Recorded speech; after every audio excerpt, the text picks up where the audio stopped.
What's up guys, and welcome back to another episode of Career Mode. This is episode number 44. We start today's stuff on the back of our Super Cup win over Barcelona with a bid for Reece Oxford final. Turns this one down, of course, only been here for a year. He's our third choice centre-half, and despite the arrival of Joe Gomez, still has a big part to play in this team. And a look at our team now on the back of that signing of Joe Gomez and the sale of Marcos Senesi as well.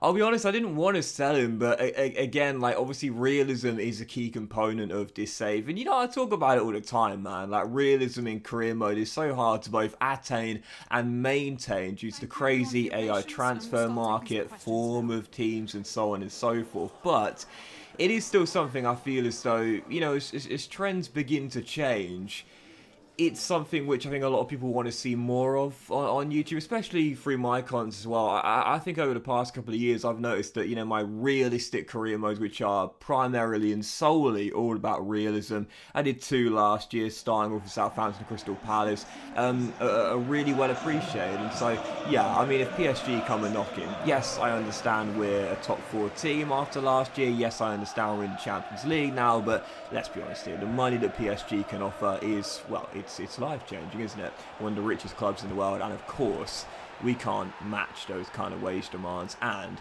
last year, Champions League finalists, we're not quite at that level, so realistically, that Senesi would want to leave.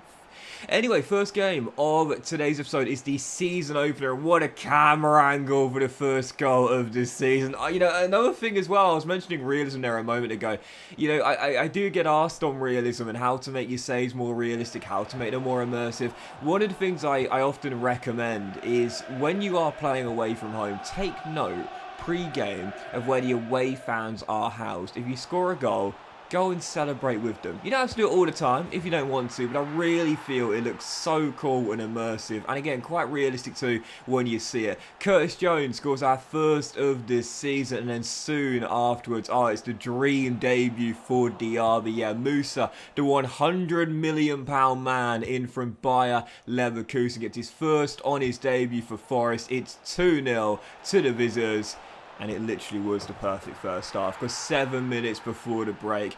Well, I'll be honest here, last season, I thought it was a little bit subpar. Third in assists, lost his assist title to teammate Curtis Jones. Only I think it was 3 goals all season long. Well, first on the opening day for you-know-who.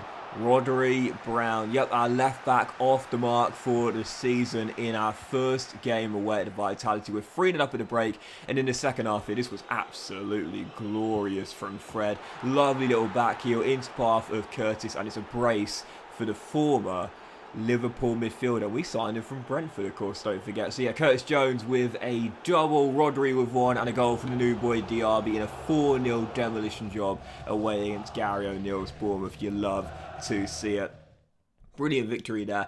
And obviously, heading into this season, I think Fred is probably going to drop to the bench. We bought in Lovro from Newcastle United. I like him as a deep line playmaker. The Brazilian, as good as he was last year, now that he's 32, I think he is going to become more of an impact sub this year, coming off the bench. But I love Fred, man. I really, really do. So, of course, he'll still get a lot of minutes this season, despite the fact he's now well into his 30s. I say well into his 30s, in his early 30s. But yeah, big win there by 4-0. And for Jones as well, it's an interesting one as we loan out one of our youngsters there, O'Connor, and a loan offer for Flood as well. You would have seen Tony got a knock in that game against Bournemouth. Didn't see where it happened, but thankfully just a bruise. With Jones as well, when we signed Lovro, I was saying, I'm not against swapping those 2 roles around, playing Curtis Jones deeper alongside Ali's Mazrati, because he's got the high defensive work rate, more physicality and better defensive stats as well. And Lovro, to me, looks like a really good playmaker, advanced playmaker. But I think for Jones last year, won the assist title, I got a lot more out of him when I was playing him further forward as opposed to sitting deeper. So I think for now, I'm going to stick with my original plan, which is Jones further forward and Lovro as the deep line playmaker.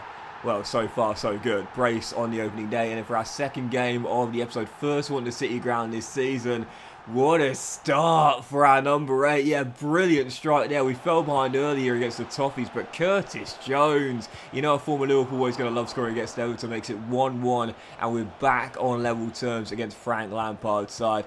This could be a real coming-of-age season for Curtis Jones. Everyone knows he's got the potential. He just needs the TLC and the game time. When he got it last season, he'll get more of it this year as well.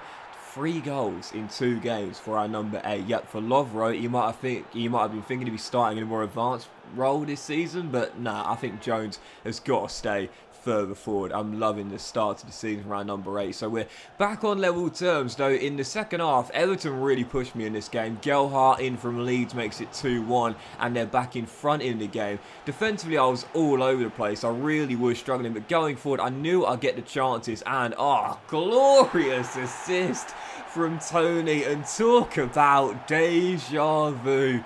Johnny van der Beek levels it for Forest with a brilliant through ball into him, and again, just like the goal in the Europa League final where he forced the penalty shootout, just about beats the keeper to the ball and squirms it in. It's 2-2 as we battle back from a goal down twice in the game as we were still tied. Final chance in stoppage time. Great save on Rodri Brown as the shot deflected onto the post. One final chance. Diaby gets around Christensen, rolls it across, and Johnson denied by the American. Yep, 2 big saves by Matt Turner right at the death. Tipped them both onto the post. First from Brown, then from Johnson in a 2-2 draw. That was a really thrilling game now for our first one at the City Ground. That was actually exhausting to play as well. You know those games that are just like so action-packed, so end-to-end? You barely get a breather. The stats were really deceptive in this game. Everton played well, we played well. I thought we were balanced, to be fair. Hit the post twice in stoppage time, but a 2-2 draw in the end as we drop points on match day 2. So, following that, we simulate through to, well, what I realised was the wrong day. Yet before the third and final game, we had the Champions League group stage draw for the first time. Forest going into Europe's big time right before our trip to the Emirates for our third and final game today. And in the Champions League group stage, for the first time ever, Nottingham Forest have been drawn against. Oh, there we are, Group G. And we've got the holders. Yeah, Barcelona, who won it last season, we just beaten the Super Cup. Nice and Glasgow Rangers as well. Now, this is an interesting one. As we know, Rangers this season are on the brink of losing 6 out of 6 in their return to the Champions League group stage in real life. Top group, of course, Liverpool, Ajax and Napoli as well. But even so, the lads from Ibrox will be taking them on. We've also got Nice from the south of France as well. A couple of decent young talents there. But Barcelona, the big boys, of course. But looking at that group there, I've got to say, I definitely think we should be getting through that. No doubt about it. Yes, it's our first season in the big time, but we are now a 5-star team. We've progressed to the highest rating. I've checked the ratings. Nice are a 4.5-star team, so we are just a little bit better than the French side right now. And again, with Rangers' struggles in real life, fingers crossed, touch wood, it'll replicate in the game as well. I think Barcelona, of course, are our main threat, despite them getting knocked out of the Champions League group stage for the second year in a row. How about that? Did you see the reaction from the fans, though, when he got knocked out? To be fair, that was class, I thought, and a sign of maturity and understanding. This is a team in progress and a young team as well. I know it just signed Lewandowski, but still, I thought that was really class, the sign of support for their players for getting knocked out in the group stage for the second year in a row.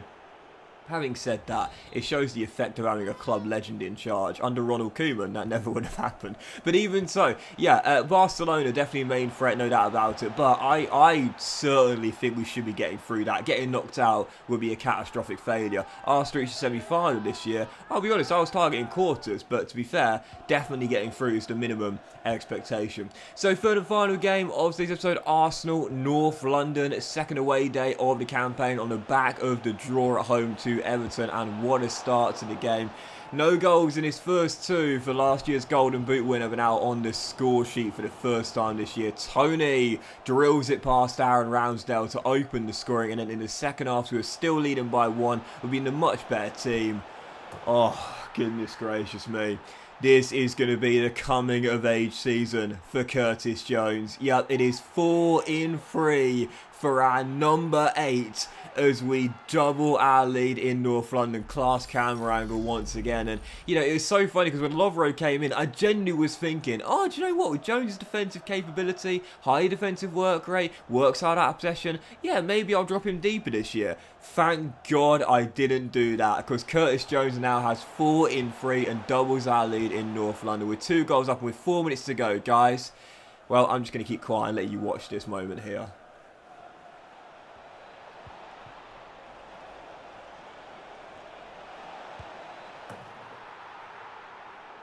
Who did that remind you of? What player did that remind you of there?